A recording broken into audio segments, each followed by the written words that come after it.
Bonjour à tous et bienvenue dans cette nouvelle vidéo sur ma chaîne YouTube. Et on se retrouve aujourd'hui avec un petit dossier. Alors, je profite de cette journée, puisque j'ai pas forcément de vidéo à vous proposer, pour vous faire une petite vidéo un peu... on va faire le point sur ce qui se passe sur Koh Lanta en ce moment. C'est compliqué à expliquer, on va essayer d'être simple, d'être schématique, de pas enfoncer des portes ouvertes non plus, mais en même temps d'essayer d'avoir la tête froide. On est tous fans de Koh Lanta, en tout cas tous ceux qui vont regarder cette vidéo, j'en suis sûr. Et il faut être honnête avec nous-mêmes et essayer de se poser les bonnes questions. Est-ce que la finale de Koh Lanta peut avoir lieu dans les conditions actuelles? Alors déjà, je vais commencer par un point. On constate que tous les grands événements sportifs jusqu'à août ont été soit décalés, soit annulés. On peut penser à Wimbledon qui a été annulé, on peut penser aux JO qui ont été annulés, on peut penser à l'Euro de football qui a été annulé, on peut penser à Roland Garros qui a été décalé pour se dérouler en septembre ou octobre. Ils vont se décailler, je vous dis pas, enfin il va avoir du mal. Parce qu'il aimait bien quand c'était très... la température et tout, il aimait bien, parce que ça le mettait dans des états lamentables, mais comme ça au moins il avait cette possibilité de montrer que c'était un super héros. Et malheureusement, la finale de Koh Lanta, qui aura donc lieu avant tout ça, semble être en danger, et en danger véritable. Pourquoi? Parce que dans la période dans laquelle on est, je vais pas vous faire un schéma, ça n'aurait pas de sens, la question qui se pose, c'est de faire une finale ou non. De faire une finale en plateau, bien sûr, parce que la finale est déjà faite, les candidats ont déjà voté, donc tout ça, c'est déjà fait. Donc il y a plusieurs possibilités qui sont sur la table de production de TF1 et de la production d'Alexa Laroche-Joubert. Et je pense que là, ils sont dans un flou total pour essayer de savoir ce qu'ils vont faire. Alors déjà, je vais commencer par un point. C'est que le truc qu'il faut savoir, c'est qu'il y a un précédent. Pour ceux qui suivent Koh Lanta depuis quelques années, il y a 2 ans, on avait eu la finale du choc des héros avec la fameuse édition avec Pascal, etc. et Dylan et tout ça. La fameuse édition bien bordélique pour préparer le conseil final, qui n'a donc pas eu lieu. Pascal disait déjà qu'il irait pas, avec Dylan, tous les problèmes qu'il y avait eu, etc. Enfin bref, c'était un peu l'enfer sur Terre. Et donc, la décision avait été prise de ne pas faire l'édition, mais pas à cause de ce que je viens de vous dire là, c'était à part, ça aurait été encore bien un bon bordel à mon avis, hein. Ça aurait rajouté. Parce que, voilà, là les deux, tu les mettais dans la même pièce, à mon avis, il y en avait un qui est trippé l'autre, ça devait être quelque chose de magnifique. Et donc, qu'est-ce qui s'est passé? C'est que il y avait eu la fameuse histoire de la saison annulée, pour les raisons qu'on connaît. Et donc ce qui s'est passé, c'est que Denis et la prod avaient décidé que dans cette période qui était un peu morose pour la prod, avec vraiment là des dossiers qui sortaient tous les jours, où t'avais les émissions de télévision, pour ne pas les citer, touche pas à mon poste, qui faisaient des dossiers tous les jours pour dire ce qui s'était passé alors qu'ils en savaient que dalle, mais tous les jours c'était il s'est passé ça, il s'est passé ci, il s'est passé ça, avec des témoignages de gens qui avaient rien vu. Enfin bref, c'était l'enfer à suivre à l'époque, mais moi j'étais fan de Koh Lanta donc je suivais quand même, mais ça n'avait aucun sens. Chaque semaine t'avais une débilité, chaque jour même d'ailleurs, t'avais une débilité suivante qui sortait. Non mais en fait il s'est passé ça, mais en fait il s'est peut-être rien passé parce que j'ai rien vu, machin. Témoignez pas si vous avez rien vu. Ça ne sert à rien. Ça ne sert à rien. C'est encore plus le bordel si jamais vous témoignez. Mais bref. Et ce qui s'est passé, c'est que ils avaient décidé donc dans ce contexte de faire un tirage avec Denis Brognard seul, qui avait tiré tous les papiers et qui avait fait gagner Clémence pour la 2e fois de son Koh Lanta. Donc ça a déjà eu lieu en fait, le tirage au sort tout seul de Denis Brognard. Il a déjà eu lieu, il y a déjà eu un précédent. Ce qu'on peut se dire aussi, c'est que c'est vrai que si jamais les aventuriers, c'est un peu l'aventure d'une vie, je pense qu'ils ont envie de venir en plateau. Déjà, même pour nous, je trouve que c'est assez plaisant moi de les voir en plateau pour voir comment ils sont physiquement après, parce que certains retrouvent leur poids d'origine et puis d'autres arrivent à rester à peu près avec un poids, arrivent quand même à avoir maigri, alors que d'autres retrouvent leur poids d'origine assez rapidement. Parce que quand même il y a du temps qui se passe entre les deux, entre la session et la diffusion de la finale en direct. Et donc qu'est-ce qui va se passer? Donc le premier choix qui semble évident, c'est une finale donc à huis clos avec Denis Brognard qui va juste sortir les bulletins. Franchement, c'est pas difficile à faire. Tu fais un faux décor de jungle, on pourrait dire, ils peuvent faire ça assez facilement. Tu mets l'urne, tu essaies de faire un truc solennel avec la musique. C'est faisable, c'est faisable. Je dis pas que ça va être facile, je dis pas que ça va être plaisant à faire. Je pense que Denis Brognard je pense que c'est la décision la plus extrême qu'ils peuvent faire, mais cette décision est possible. Et aujourd'hui, au moment où on se parle, on peut pas l'exclure. On peut pas exclure que Denis Brognard va pas prendre la décision, ou Alexa Laroche-Joubert, ou en tout cas tout le monde va se mettre sur le tour de la table pour dire est-ce que c'est sérieusement possible de faire cette finale ou pas? Est-ce que je dois tirer les bulletins ou pas? Vraie question, et il faudra une vraie réponse. Alors il y en a qui pourraient me dire, mais le problème qu'il y a aussi, c'est de pouvoir enregistrer l'émission. Est-ce que on peut faire venir des caméramans, des choses comme ça, etc. Alors de mémoire, hein, je vous parle de ça. Il y avait un plan fixe sur Denis Brognard, un autre plan sur lequel il montrait les parchemins. Donc ça fait 2 caméras. Il y a des systèmes maintenant de caméras automatiques qu'on voit sur les plateaux de télévision. Donc en fait on pourrait faire bosser quasiment personne. Un producteur, une personne quand même pour gérer la régie, pour voir un peu, peut-être 1 ou 2 personnes, un responsable micro, un responsable son, et puis ça peut être assez vite réglé. Il y a la lumière aussi, mais ça, la lumière, ils ont souvent des plateaux qui sont déjà presque prêts, donc c'est assez facile à mettre en place. Mais en gros, on n'est pas obligé de rassembler peut-être beaucoup de personnes, on peut faire quelque chose d'assez simple, sans dire que ça sera simpliste, mais on peut faire les choses au mieux pour essayer de pas rassembler des gens. Forcément, par contre, c'est la décision la plus dure, hein, c'est la décision la plus rude, la plus dure, mais c'est une décision qui est faisable. Maintenant, deuxième point. On peut très bien imaginer que la finale se tienne, mais qu'il faut la repousser. Le truc, c'est comme je viens de vous le dire, on est dans une période là où on se projette actuellement sur au moins jusqu'à mai, peut-être jusqu'à juin. Et vu que les compétitions sportives et des trucs comme ça, c'est-à-dire les choses qui rassemblent des gens, et on va pas se mentir, ça rassemblait quand même des aventuriers, donc ils vont dépasser un quota, même si on mettait, je sais pas moi, une barre comme aux États-Unis où ils avaient mis 50 personnes. Ça peut être limite en tout cas pour avoir le public. Mais, c'est pour ça que je vous parle de ça, attention, parce que vous allez voir, il y a aussi une solution annexe. C'est que peut-être que les rassemblements ne seront pas autorisés tout de suite. D'ailleurs, on en parle beaucoup dans le football. Est-ce que le football va reprendre? Est-ce que tout va reprendre? On ne sait pas, il y a déjà des championnats qui s'arrêtent, il y a des championnats qui continuent, on ne sait pas, et on n'a pas encore vraiment de nouvelles. Parce que c'est des enjeux extrêmement compliqués. Là, on va pas se mentir, c'est quand même pas des enjeux vitaux, quoi.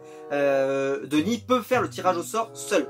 C'est juste que ça sera moins sympa, c'est clair et net, mais il peut. C'est-à-dire qu'il y a cette boîte de secours.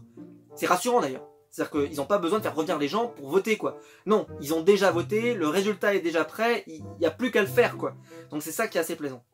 Maintenant, la question qui se pose, et la question est simple, c'est, on n'a qu'à la repousser, la finale. Donc la finale devrait arriver dans quelques semaines, mais chaque semaine, on voit bien que nous maintenant, on commence à se projeter sur mai, ça fait déjà 4 émissions, dans 4 émissions, on s'est très proche de la finale.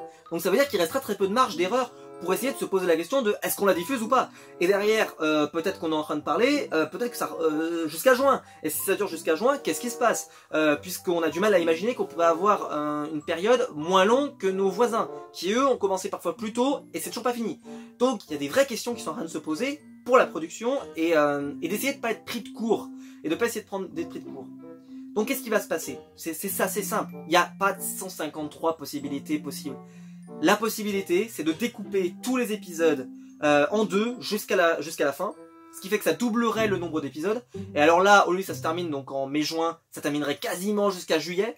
Donc là, on pourrait se projeter jusqu'à juillet. On arrive à imaginer que en juillet, le confinement ne sera plus pareil. Après, autre possibilité, le confinement est réduit. Les règles sont réduites, en tout cas les règles sont un peu atténuées. On peut sortir de chez nous, on peut reprendre une activité, mais on essaye de faire comme on peut, en tout cas pour essayer de limiter les contacts, etc. Et donc peut-être faire une finale seulement avec les aventuriers, sans public, ce qui ferait une finale avec quand même pas tant de monde que ça en plateau. On peut, au lieu de les mettre tous rassemblés là comme ça les uns à côté des autres, les séparer un petit peu, faire une sorte de grand plateau avec, vu qu'il y aura de la place, les mettre pas totalement à côté, garder le 2 mètres de distance, pourquoi pas. Mais c'est quand même un risque, parce qu'ils vont être concentrés dans un seul endroit.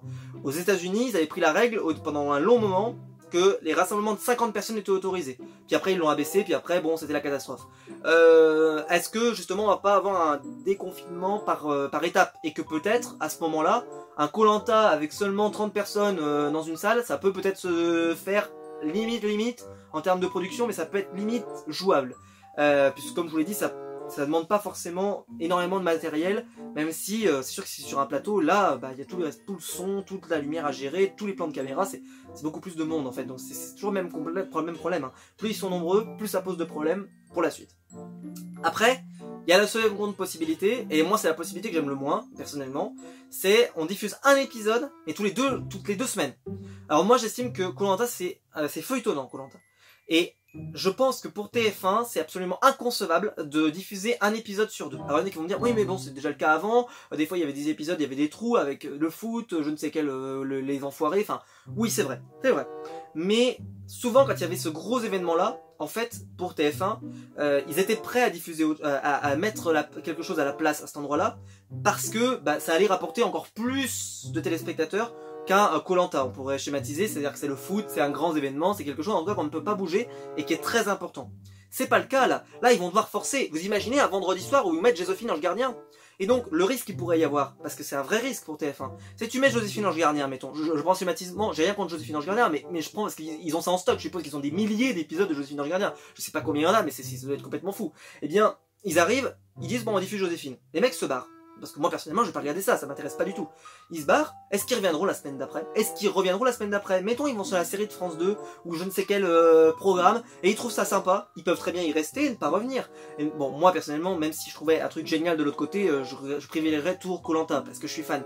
Mais il y a des gens, déjà ils s'endorment devant, ils sont pas aussi fans que moi et tout le monde n'est pas aussi fan que moi, donc peut-être que certains, bah voilà, c'est bon, ils vont peut-être oublier aussi, parce que bah, si c'est une fois toutes les 2 semaines, tu vas oublier, tu vas dire bah ouais, moi j'avais prévu ça, puis je vais regarder ça, puis je vais regarder un film sur Canal, puis je vais regarder un film ailleurs, je vais me regarder un truc sur Netflix, et puis tu vas oublier.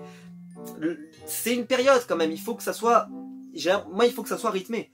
Donc, le problème qu'il y a, c'est que pour moi ça c'est une solution qui marche, il n'y a pas de problème. Sauf que par contre, ça va vachement enlever l'impact pour moi de cette saison, elle va durer éternellement, on va être beaucoup moins investi, mais c'est tout à fait possible après, hein. C'est tout à fait possible qu'ils décident de faire ça. Sinon, donc il y a toujours la possibilité, comme je vous l'ai dit, de couper les épisodes en 2. Le problème de couper les épisodes en 2, c'est qu'il y a plein d'épisodes qui s'y prêtent pas. Parce que comment vous faites? Vous coupez après le confort, mais mettons que le confort, il se produise à 5 minutes de l'émission, des fois le confort il l'heure tout de suite. Vous faites le confort, qu'est-ce qui se passe? Votre émission elle dure 30 minutes, et l'autre émission d'après elle dure 1 heure, 1h20, 1h15, 1h30, c'est pas possible. Ça serait pas cohérent. Donc qu'est-ce que vous faites? Vous diffusez jusqu'à l'épreuve d'immunité. Mais si d'après la construction de l'épisode, l'épreuve d'immunité, bah, elle est très courte et que le conseil est très court et que donc ça fait des épisodes qui durent 10 secondes. Ça n'a aucun sens. Donc qu'est-ce qui va se passer? Parce que ça va être très simple aussi là encore. La question qui va se poser c'est est-ce qu'il y a des épisodes qui peuvent être coupés en 2 ou pas? Il y a des épisodes, on le voit là, il y en a des épisodes qui vont être coupés, d'autres non. Moi je pense que par exemple l'épisode dans lequel il y aura une épreuve éliminatoire, je pense, peut être coupé en 2. Parce que ça ferait, normalement il y aura 3 épreuves dans celui-là. Il y aura une épreuve de confort, ensuite une épreuve éliminatoire, là il pourrait couper. Ensuite, épisode suivant, ils rediffusent un truc parce qu'on les connaît, ils vont magouiller. Épreuve d'immunité, puis conseil, comme ils nous ont fait déjà. Donc ça ferait 2 morceaux, par exemple celui-là peut être facilement coupable.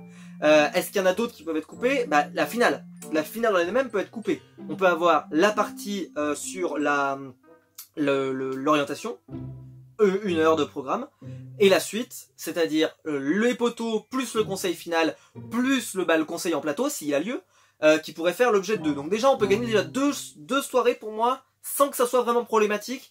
Ça va gueuler, mais sans que ce soit problématique. Le truc, c'est que par contre, il y en a certains, je pense que c'est pas possible de les couper. L'épisode, il est quand même construit, il est prêt. Alors après, est-ce que on peut se dire, ouais, je vais peut-être essayer de les refaire la production des épisodes, c'est-à-dire essayer de rajouter des trucs pour que les 2 parties soient égales. Le problème, c'est qu'on le voit en ce moment avec les séries américaines qui sont en train de toutes s'arrêter, c'est-à-dire que même la production de ce qui finalise les programmes, c'est en train de s'arrêter aussi. Donc ça devient compliqué. Bref, donc pour moi, ces 2 solutions sont possibles, mais je pense que la solution de couper certains épisodes et d'autres non fera gagner un peu de temps, mais ça va peut-être faire gagner, comme je vous l'ai dit, moi je gagne 2 semaines. Je gagne 2 semaines. Est-ce que 2 semaines ça suffira? Ça va peut-être se jouer à pas grand chose, donc après c'est toujours le problème. Et chaque semaine qui va se passer, bah, on en saura plus et ça va poser problème. Mais je vais terminer par un point. Donc vous, bien sûr dans les commentaires, n'hésitez pas à me dire ce qu'est la solution que vous préférez.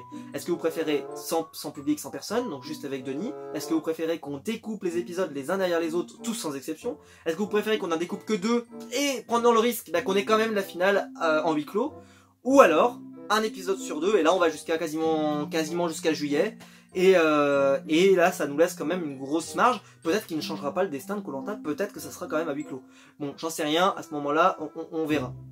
Moi, si vous voulez mon avis, je suis d'avis de couper les 2 épisodes dont je vous ai parlé, c'est ma solution, et de laisser les autres en plein, et si jamais, bah, c'est pas grave, tu le fais en direct. Voilà, tu le fais en direct. Enfin, tu le fais en direct. Je veux dire, tu fais tout seul avec Denis. Il y a aussi une possibilité en plus. J'en parle, mais j'ai peur que des difficultés techniques soient un problème. Mais j'ai vu sur certaines émissions qu'ils continuaient d'enregistrer, mais avec des chroniqueurs en éloignement. J'ai vu ça sur l'équipe du soir. J'ai vu ça dans Touche pas mon poste, dans des choses comme ça. C'est une émission que je regarde pas en ce moment parce que j'allume pas la télé, parce que je trouve ça il se passe rien. Mais j'ai vu qu'ils faisaient ça. Est-ce qu'on pourrait avoir, par exemple, sur un écran tous les aventuriers réunis, et comme ça on aurait leur réaction? Est-ce que tout le monde a le matériel pour faire ça, des webcams, etc. Tout le monde risque de friser, enfin ça va être l'enfer. C'est une possibilité, mais je pense que matériellement, je suis pas sûr que ce soit possible. Voilà. Bon bah, en tout cas, je vous ai mis toutes les options sur la table. C'est sûr que plus ça va durer, plus ça va être compliqué de dire on maintient la finale. Et c'est sûr que bah, diffuser un épisode sur 2, bah moi ça me semble fou, parce que qu'est-ce qu'ils vont diffuser les semaines où il n'y a rien? Vous diffusez quoi? Vous allez diffuser des rediffusions de Arthur par exemple? C'est l'enfer quoi. Déjà qu'en direct c'est l'enfer, moi je trouve que c'est pas joyeux, mais alors en rediffusion, mon dieu quoi. Bon bah voilà, en tout cas j'espère que la vidéo vous aura plu, j'ai essayé d'ouvrir le débat un peu, d'essayer de voir un peu vos propositions. Si vous avez d'autres propositions, ça m'intéresse dans les commentaires, qu'est-ce que vous en pensez? Est-ce que vous, à part les 2 épisodes que je vous ai cités, est-ce que vous voyez d'autres épisodes qui pourraient être coupés en 2? Ça m'intéresse. Mais la vérité, ça va peut-être être compliqué. Peut-être l'épisode des duos pourrait être coupé en 2, ça dépend comment il a été construit. Parce qu'il faut construire les duos, ensuite il y a l'épreuve de confort, puis il peut y avoir une longue période après l'épreuve d'immunité, où il peut y avoir des tractations, des grosses stratégies, etc. Plus le conseil, peut-être que celui-là pourrait être coupé aussi. À voir, mais c'est sûr qu'ils pourront pas tous être coupés. Il y a des choses, c'est impossible. C'est impossible. Voilà. Bah, si la vidéo vous a plu, vous pouvez la liker, vous pouvez vous abonner, vous pouvez la partager sur les réseaux sociaux. Le lien YouTube est dans la description, c'est pour me soutenir, comme d'habitude. Je vous en remercie énormément. Vous êtes là, merci, merci, merci. Et quant à nous, on se retrouve très vite pour une nouvelle vidéo. Et espérons que ça finisse par s'arranger. Tout ça parce que Koh-Lanta, c'est quand même super. Et ça n'enlèvera rien à cette saison absolument géniale. Voilà, c'est quand même que du bonheur. Voilà, c'est du divertissement, il faut le prendre comme c'est. Et essayer de se dire que on fait de son mieux, et ils font certainement de leur mieux pour essayer de faire en sorte qu'on ait la finale qu'on mérite. Peut-être qu'ils y arriveront pas, mais en tout cas ils essayent, et ça au moins on peut leur dire qu'au moins ils cherchent, et c'est bien. Voilà, on se retrouve très vite pour une nouvelle vidéo. Ciao!